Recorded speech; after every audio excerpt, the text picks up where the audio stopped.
Bonjour à tous et à tous, j'espère que vous allez bien et que vous êtes dans une vibration positive. Pour ma part, rassurez-vous, tout va bien.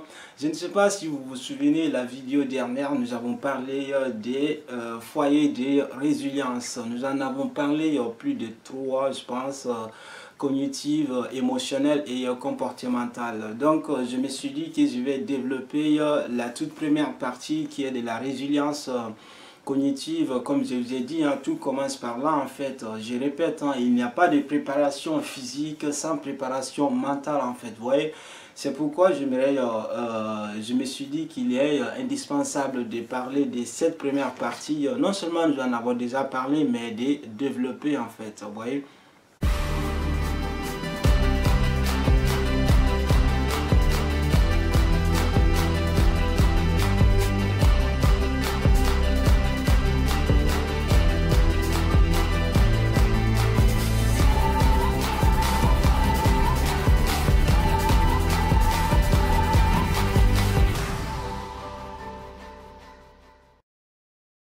Alors, si on commence à développer la résilience cognitive, parce que la résilience cognitive, ça se cultive non seulement, mais ça se développe aussi. Mais c'est ce côté développement qui nous intéresse ici. Donc, il y en a qui disent la résilience cognitive, ou bien si vous voulez, entre guillemets, la conviction, en fait, vous voyez. Donc, si vous voulez développer votre résilience cognitive, si vous voulez augmenter le niveau de votre résilience cognitive, vous devez travailler les points suivants que nous allons aborder tout de suite. Mais le tout premier point que vous devez travailler sur la résilience cognitive, c'est d'abord de croire en vous. Vous voyez, de croire en vous de manière ferme, mais aussi de croire au monde qui vous entoure. Donc ça, c'est deux points différents. Mais le premier et le plus important, c'est de croire en vous-même. Donc, nombreux parmi nous sont ceux et celles qui ne croient plus en eux-mêmes. C'est ça le problème qui se pose. Parce qu'il y en a, ils croient tout simplement au monde qui les entoure, mais pas à eux. Vous voyez? Donc, vous verrez toujours ces personnes en train de courir derrière les autres avant de courir derrière soi, en fait. Donc, il y a un manque de confiance en soi dans un premier temps, puis dans un deuxième temps, il y a confiance aux autres. Donc, c'est cette personne ou bien ces personnes, il y a un manque en fait. Donc, c'est vide. C'est difficile de le remplir sans faire une rétrospection sur soi. Vous voyez? Donc ça, c'est le premier point. Si vous voulez cultiver ou si vous voulez développer votre résilience cognitive, vous devez croire en vous-même de manière ferme et positive. Donc cette partie, elle est vraiment primordiale. Si vous voulez monter le niveau de votre résilience cognitive, si vous voulez développer de manière efficace votre résilience cognitive, vous devez tout d'abord croire de manière ferme en vous-même, mais aussi dans le monde qui vous entoure. Ces deux choses vont ensemble en fait. Parce que vous pouvez croire en vous-même sans croire dans le monde, n'est-ce pas, qui vous entoure. Et là, la solitude va gagner en vous en fait, parce que la confiance n'existe plus entre vous et le rapport que vous entretenez, n'est-ce pas, avec le monde en fait. Donc, croyez en vous et croyez dans le monde qui vous entoure. Même si le monde est de plus en plus dégradé, les confiances se détruisent, les bonnes personnes sont rares à trouver. La pollution, n'est-ce pas, nous enfume partout. Mais bon, de toute façon, croyez en vous et croyez dans le monde qui vous entoure. Ça cultive votre positivité. Ça, c'est le premier point pour développer votre résilience cognitive. Eh bien, le deuxième point, bien sûr, cela peut vous paraître impossible, il faut se dire la vérité, parce que croire en soi n'est pas un travail facile. Hein. C'est pourquoi d'ailleurs que beaucoup, n'est-ce pas, font recours aux spécialistes des développements personnels, des psychiatres, vous voyez.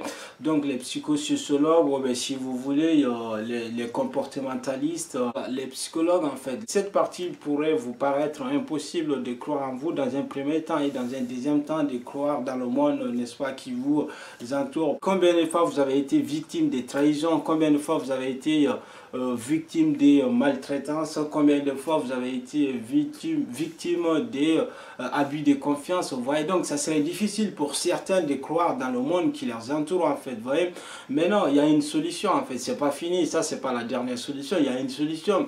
La bonne nouvelle est que vous pouvez demander à un de vos proches, bien sûr, de vous parler ou bien de vous donner de vos qualités, en fait. Ça, c'est vraiment primordial. Parce que plus on vous parle de votre qualité, votre point fort, il est facile de mettre l'accent sur ce point, de les cultiver et de les développer, en fait. Vous voyez? Parce que si vous avez du mal à croire, non seulement en vous dans un premier temps, mais aussi dans le monde qui vous entoure, c'est que vous ignorez vos qualités et vous vous basez simplement sur vos défauts. C'est ça le problème.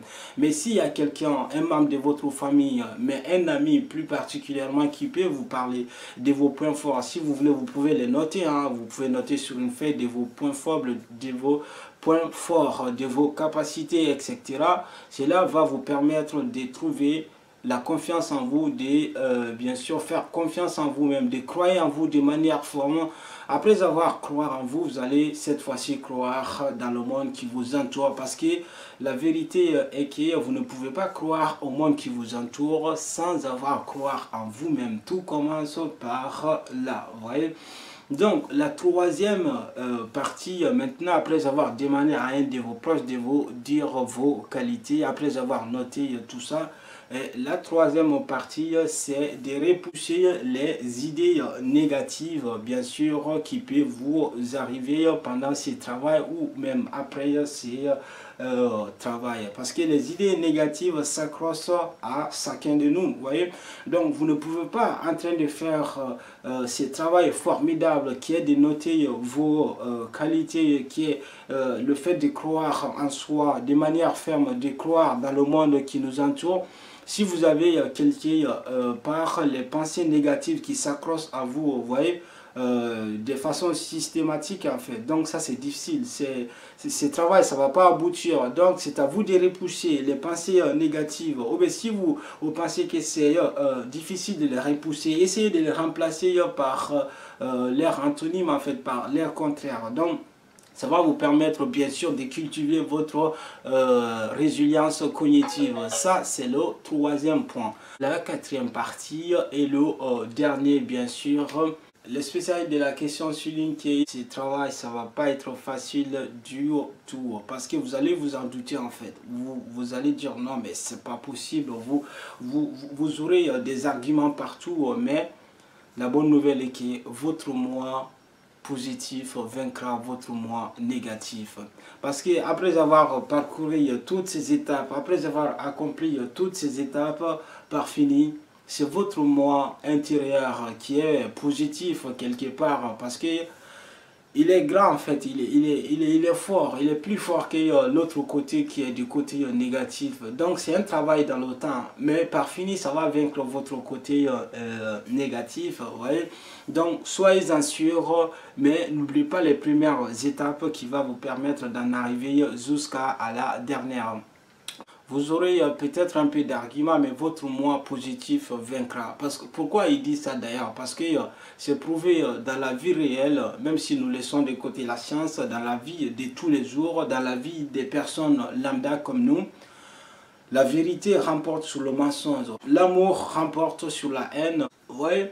Donc la vérité remporte sur le mensonge, le vrai remporte sur le faux, l'amour remporte sur la haine, la jalousie, l'amour remporte bien sûr sur l'hypocrisie. Donc ce sont des trucs vraiment palpables, même si dans un premier temps ce sont des côtés négatifs comme le mensonge, l'hypocrisie ou bien tout ce qui est l'affabulation qui domine, mais tôt ou tard, vous voyez, la vérité sort de son trou. Donc, ils ont explicité ces passages par ces côtés en fait. Donc, vous vous en doutez, c'est sûr, vous sortez des arguments. Non, c'est pas possible. Mais non, en fin de compte, c'est votre moi positif qui vaincra.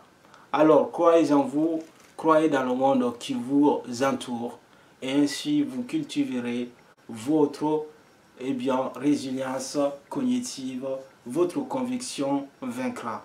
Voilà les amis, c'était tout pour aujourd'hui sur la résilience cognitive. Si vous en avez des suggestions, des questions, voire même des critiques, n'hésitez pas de me les dire dans les commentaires, car toutes vos, bien sûr, questions, suggestions et critiques sont les bienvenues. Parce que comme le dit Condorcet, en science, les meilleurs amis sont ceux qui sont à la recherche de la vérité et non ceux qui se glorifient de l'avoir trouvée. Voilà, c'était tout pour aujourd'hui. Je vous dis, prenez tout soin de vous, car chaque jour que Dieu fait une nouvelle vie.